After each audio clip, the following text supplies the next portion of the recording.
Alrighty, so I bit the bullet and I've been messing around with Bird a little bit this week, or really just today, because I don't really play it all that often, to be honest with you. But unless something just goes horribly wrong here, I think I should be able to beat floor 2. I don't know if he has...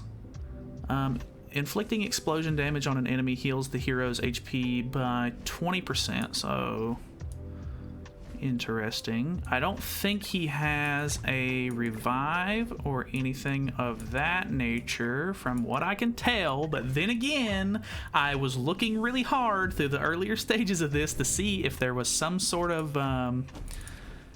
like thing that I was missing, to see whether or not I could figure out how it was actually working as far as like needing a taunt on for this floor, etc. So, alright, I have now officially beaten floor 2. This is actually kind of huge for me because I've never beat floor 2 at this point. I probably could have, but I really don't take it seriously enough, I guess, and it's just super tedious. But I beat it. That's definitely going to help me get closer to making a holy relic, I guess. But anyways, I just wanted to give you some sort of notes here, I guess, on what I found. Obviously, these aren't anything super new. There's already people who they've beat floor 3 and everything.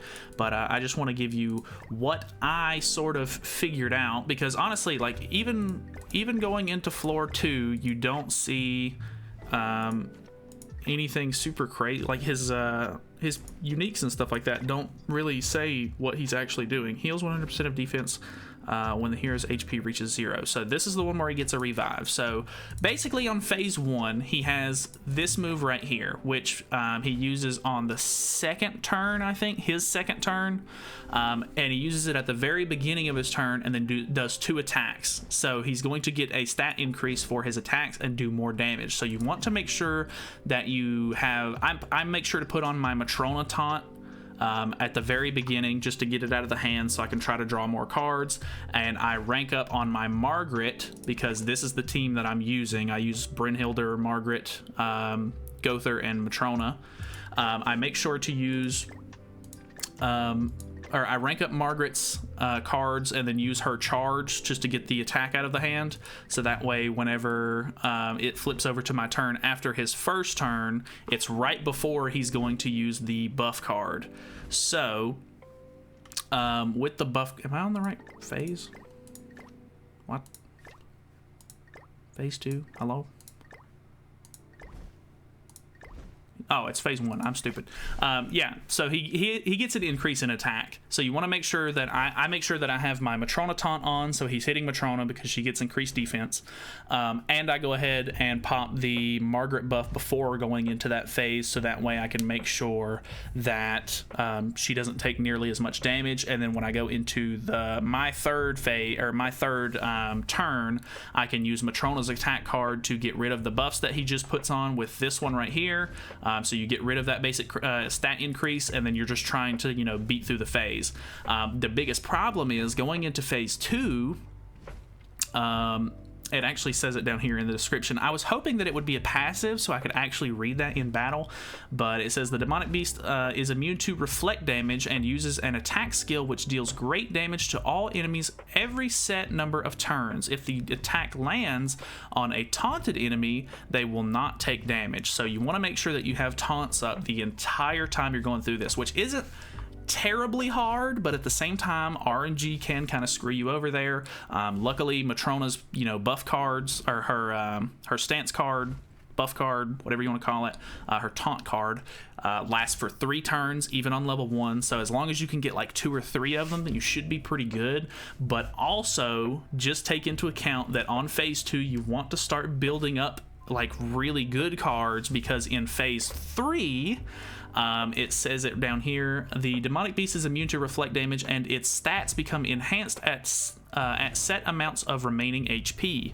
You may pay close attention to your damage dealt in battle. So I guess it really doesn't tell you too much there, but basically what I understood on phase 3 is that if you don't already go into the phase, or you can't get things done before he deals enough damage to you to kill you, you want to make sure that you go in with at least 4 good cards. I had 3 gold detonate cards from Brunhilde in my hand, so that way that I could do really, really good damage whenever he had full ultimate gauge. And I had Margaret's ultimate in hand. My Margaret's only 1/6, but it still ended up hitting close to damage cap and killed. So the big thing was, every time you attack, I'm not sure if it's every single time or if you attack more than once per turn. I'm not really sure what the specifics are on that one. Basically, if you attack more than twice, if you attack more than once, I think. So if you do 2 attacks, he basically just regened every bit of HP that he lost. So if you use like your really big cards, or you hit him with an ultimate or something like that, it's not going to matter, because he's going to regen all of that HP back. And because you can only deal, 30% damage to him. I think it's this one right here. Yeah, you can only deal 30% of his max HP in one move, which I think was like 166k or something like that. I made sure that his ultimate move gauge was full, so I stalled for a turn or 2. Tried to like rank up cards if I needed them and everything, or just build up ultimate for Margaret, which was really, really helpful. I think I already had hers in hand, so I tried to grab as much ultimate move gauge on Brunhilde as I could, so that way I could have hers to try to heal after the phase, because he will end up using a move that puts infect on you. I think it's one of these. Yeah, this one right here. So it bleeds and infects, so you can't gain HP back from Matrona's passive or any type of healing. So you want to make sure that you have some way to heal after this phase is over with. So basically, you get 4 decent cards. I used 3 detonate cards, 1 ultimate. I was able to do 30% damage with all 3 of the cards, so he only had 10% of his HP back. And then I used Margaret's ultimate to burst down that little bit of HP that was left. Phase 4, from my understanding, didn't really have any sort of crazy mechanics to it. The only thing that happened that was a little bit out of the ordinary, of course, was every time you attack, he gets a buff, which lasts for 2 turns. And it basically makes it to where the bird will take 15% less damage from your attacks. And I mean, depending on how many times you hit him, it'll stack those up. It didn't seem like there was a limit to it. I'm not really sure on that. I don't think there was, per se. And I still don't even think that it really shows like a thing here. It says the demonic beast is immune to reflect damage and uses skills with an explosive effect on all enemies every set number of turns. If an enemy takes damage from the explosion effect, the demonic beast restores its HP and fills its ultimate move gauge. So having Margaret's cleanse here is really, really good. I don't know how much he would have healed, because I never let him get that off, but he will use the buff card in this stage as well. So using Matrona's attack cards are really, really good here, so that way you can get rid of the damage reduction buffs that he puts on. And other than that, I basically just bursted down as much as possible with my regular cards. It wasn't too bad. I don't think there was any point where I was dealing more than 30% damage, honestly. I don't know if that's even a problem in this one. It is. You still can't do more than 30% max HP, but it took me like 2 or 3 turns maybe on this phase, and you can see he was at a very little amount of HP at the end of that battle there. But I don't know. I don't know how helpful this is, me just talking to you about it. I really wish I would have recorded it, but I don't actually even play the game with sound on or anything like that, and I'm normally watching YouTube videos or talking to friends and stuff like that while I'm playing the game just casually, so it would have just been a mess with the audio and everything. But I don't know. I was able to beat floor 2 finally. Hopefully some of that info was helpful. But yeah, it just takes a little bit of experimentation. I honestly have no idea. I really don't think I'll be able to beat floor 3 at least very easily. But I from my understanding, everybody that has beat floor 3 has told me that with my team and my gear sets and stuff like that, I should be able to beat floor 3. But obviously it's just gonna come down to RNG and etc. So I don't know. I'll probably mess around with it a little bit. I don't have high hopes for being able to beat it. Obviously, getting 3 of these wind sources and 6 more of these blue crystals would be very, very good. But now that I know that I can beat floor 2 and I'm a little bit more accustomed accustomed to it. Hopefully I can start at least beating these two every week, or I can start farming these two more often, so that way I can hopefully get a Holy Relic soon-ish. So at this point, I think I don't know how many of these I have in total. I have 11 of these wind sources. You need 15 of them to make an SSR unit's Holy Relic. I'm planning on doing it for Bon. So I think I'll be just shy, actually, from being able to do Bonds next week. But next week, I should, if I can beat floor 1 and 2 again next week, that should put me at 3 more, which will put me at 14.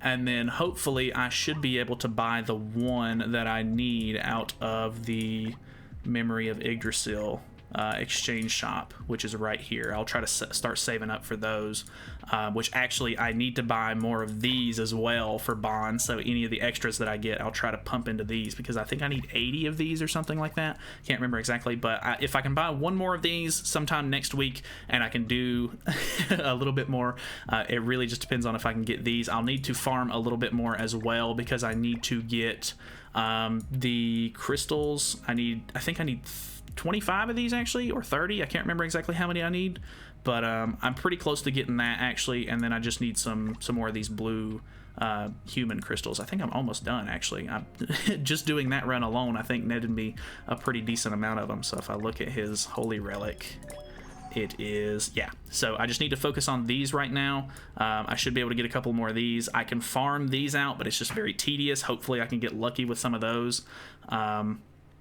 And then, like I said, if everything goes according to plan, I should be able to get the wind sources I need, hopefully next week. I know this was a little bit of an all over the place video. I don't know if it's actually even going to help you or not. I'm just a regular player.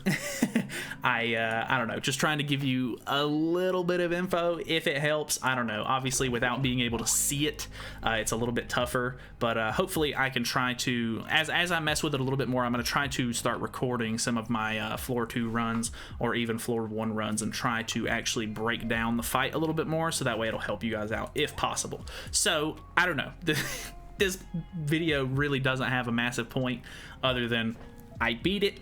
Hopefully some of that info helps. I should be having a Holy Relic soon-ish, and yeah, I don't know, I'll try to get some more videos out on the bird itself whenever I get to it. So that's it for me. I don't have anything else to say. Hopefully you guys enjoyed the video. I don't know if you did. Thank you guys for sticking around. Hopefully this was somewhat informative, but if not, oh well. Feel free to subscribe, all that good stuff if you haven't already, and I'll see you guys in the next one. See you then.